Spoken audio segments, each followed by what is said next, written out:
दो किस्म के दामाद होते हैं। एक दामाद वो होता है जिसके बारे में पता होता है कि फड्डा बहुत ज़्यादा डालता है, चाय भी लेट मिले तो शोर करता है। तब वो ससुर जो है वो अपने बच्चों को अगर किसी मौके पर उस साहब ने आना हो तो बिठा करके पहले कह देते हैं कि मेहरबानी करना, इस शरीर का ज़रा ख्याल रखना, 2 दिन गुजर जाएं ब्याह के या किसी और तकरीब के तो ज़रा सुकून रहेगा, इसका ख्याल रखना। दूसरा जो है वो नफीस आदमी है, उसको कोई परेशानी नहीं, उसको पता है कि रोटी घर भी मिलती है।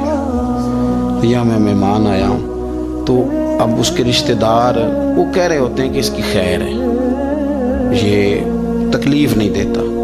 अब ये जो साहब हैं ये कहते हैं जनाब मैंने हर चीज़ खींच के रखी हुई है, मैं जाता हूँ तो सब कुछ सीधा हो जाता है। वो भाई आपके शर से बच रहे हैं लोग, आप जो अजियत देते हैं उससे बच रहे हैं, आपको इज्जत नहीं दे रहे। इज्जत तो वो दूसरे को मिल रही है जिसके बारे में कहा जा रहा है कि ये अच्छा आदमी है, ये तकलीफ नहीं दे रहा। तो हमने इज्जत के हुसूल के लिए, शोहरत के हुसूल के लिए, अपना आप दिखाने के लिए अपने आप को कमज़ोर करना शुरू कर दिया। बहुत सारी जगहों पर यूँ महसूस होता है कि ये आदमी शायद मिन्नत करेगा और शायद ये हाथ बांधेगा कि मेहरबानी करो मेरा भी नाम ले लो किसी तरीके से, और बड़े बड़े लोगों को ये बीमारी लग जाती है। अल्लाह ताला ने माली तौर पर, इल्मी तौर पर कुव्वत बख्शी हुई है, एजाज़ दिया है, लेकिन वो इस खौफ का शिकार हैं कि मेरी इज्जत नहीं है, कुछ 4 बंदे मेरा नाम ले लेते ना। एक हदीस पाक है, उसको याद रखें। नबी करीम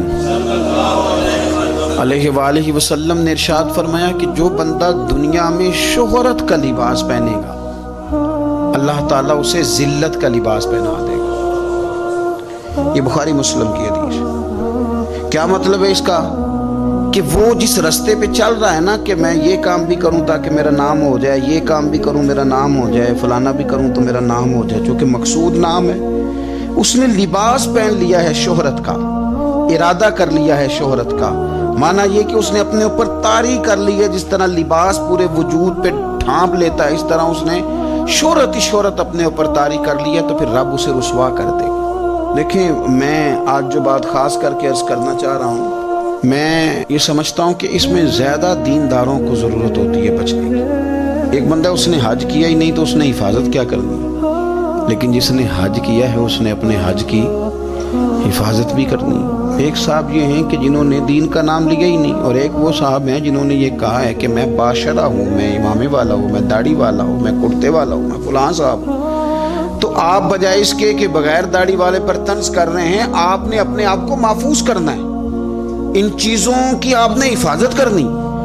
दीनदार लोगों की तो अब सारी चीज़ें इस तरह हाईलाइट होने लगी हैं, दिखावा होने लगा। यानी दुआ मांग रहे हैं तो फोटो अलग है, नमाज पढ़ रहे हैं तो फोटो अलग है। यानी आंसू किसी शख्स के आ गए, किसी शेख के, किसी पीर साहब के, तो वो आंसुओं पर फोकस करके लोगों ने उसको भी बेचा मीडिया पे। फलाना आदमी रो पड़ा, फलाने आदमी ने रुला दिया। ये तो अल्लाह के साथ रिश्ता है बंदे का। अब इसको भी फार सेल करेंगे, इसको भी। हज़रत उमर फारूक रज़ी अल्लाह तआला अन्हु मस्जिद में तशरीफ़ लाए तो एक साहब बैठकर बड़े ज़ोर से रो रहे थे लोगों के बीच, अल्लाह को मना रहे थे, दर्द की बात कर रहे थे, सोज की बात कर रहे थे, अल्लाह माफ़ कर दे, और तड़प रहे थे। और मजमा बड़ा था और हर आदमी पलट पलट के उन्हीं की जानिब देखता था। तो सैयदना फारूक आज़म रज़ी अल्लाह तआला अन्हु ने आज जलाल नहीं फरमाया, आज प्यार फरमाया।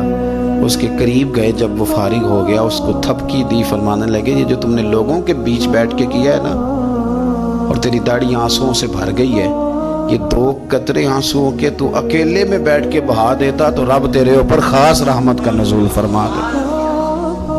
तो ज़रूरी है कि यहाँ जो है तूने बताना है कि मैं बड़ा मतलब आशिक रसूल हूँ और मैंने जनाब बड़े आंसू बहाए हैं नाज शरीफ पे। आ जाए, रोना तो आ गया, कंट्रोल नहीं है, वो तो आ गया। और अब तो बाकायदा प्रैक्टिस की जाती है कि पढ़ने वाले ने भी रोना है और सुनने वाले ने भी रोना है। न करें ये काम। अगर आपका मिजाज दिखावे का बन जाएगा, आपकी तबीयत दिखावे की बन जाएगी, ज़हन दिखावे का बन जाएगा, फिर आप तंग हो।